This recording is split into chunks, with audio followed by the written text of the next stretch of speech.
Kasi hindi na mai-implement ang court order demolition. Daming nakabinbin ng mga PDC cases na para ma-actionan siya kaagad. And these interim guidelines will be effective only until the new set of commissioners shall have reviewed kung ano yung dapat ayusin sa mga previous guidelines, and then makapag-issue na sila ng panibagong guidelines na mas simplified at mabilis ang pag-process. So, with the interim guidelines, ito po yung ngayon na process ng pre-demolition conference. No? PDC as the last series of safeguards in complying with the government's commitment under the Constitution, the International Covenant, and Urban Development and Housing Act on the right to adequate housing. As I said, ito po yung last na mechanism to protect the underprivileged and homeless in time na impending na talaga yung demolition nila. In exigency of service and for speedy disposition of PDC cases, USEC and PDR Jordan Jr. issued this interim guideline on September 7, 2022. The actual conduct of conference has not changed. Ganun pa rin yung process, but it adopted a semi-decentralized processing of documents. Now, binabalik na niya ngayon sa Field Operations Division ang pag-dispose ng PDC. Generally, in general, sa pag-conduct ng PDC at pag-issue ng notice to the PNP na tapos na ang PDC. So, for the requesting for PDC schedule, the sheriff or the local government or the plaintiff fills up a written request submitted to the area coordinator concerned kung saan i-implement yung demolition with the attached requirement. Ganun pa rin. Yung kung administrative ang demolition, no, extrajudicial or LG ang magpapademolish, of course, merong clearance from the local housing board at saka merong administrative order ng demolition.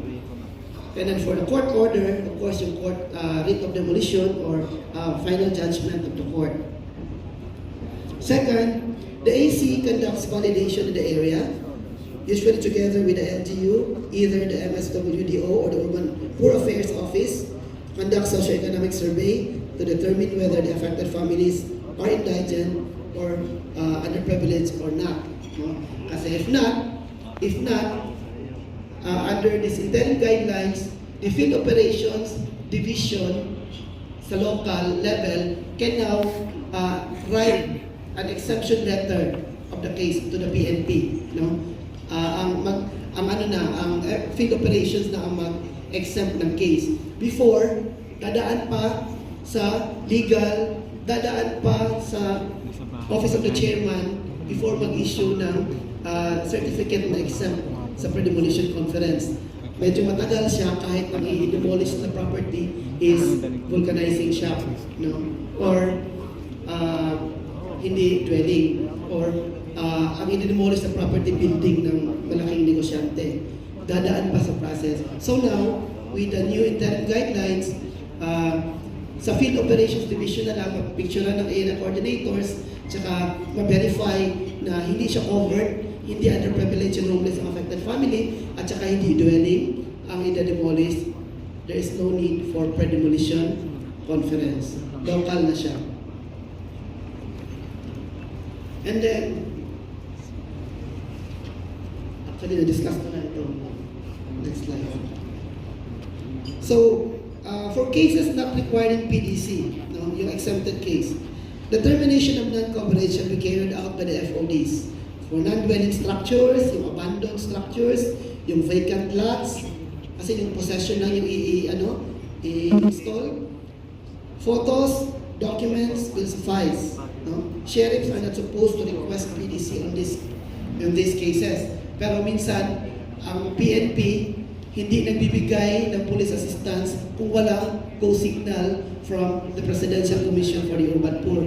Naniniguro na rin ng mga police na ano muna kayo, pa-exempt muna kayo sa PCUP bago kami So kahit malalaki na yung building na i-demolish, minsan napipilitan yung mga sheriff that they will go to PCUP and request for exemption. And then, for cases subject to pre-demolition conference, no? Yung mga affecting dwellings ng ating urban poor, tsaka cases affecting urban poor families. No? Cases involving not exceeding 20 families may be acted upon by the FODs through transmittal of PDC report and other relevant documents to the concerned proponent PNP. So pag 20 or less lang, sa local level na yung disposition ng case. No? Kami na, after we preside, we then notify the PNP na tapos na yung pre-demolition conference. Hindi na yung, at saka, certificate na ang PDC report na lang ang i-submit sa PNP.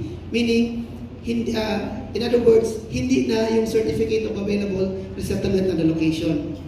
Kasi, kung certificate of available resettlement and allocation, parang in a way, meron ng interference ng judicial process. No? Kasi hindi na mai-implement ang court order demolition kung walang certificate na ma-issue ang PCUP o walang commitment ang certificate na ma-issue ang local government na may financial assistance or relocation of the settlement.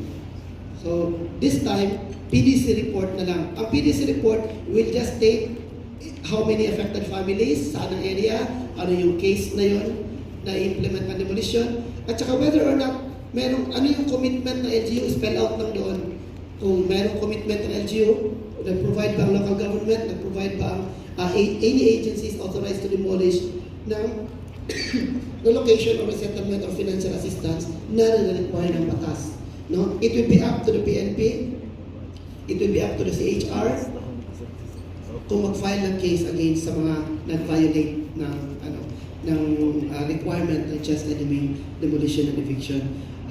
PCUP will just put on record na hindi na comply ang batas. No? And then we provide the report to the Philippine National Police for them to evaluate and then decide whether or not to provide to approve the request for police assistance in the implementation of demolition and eviction.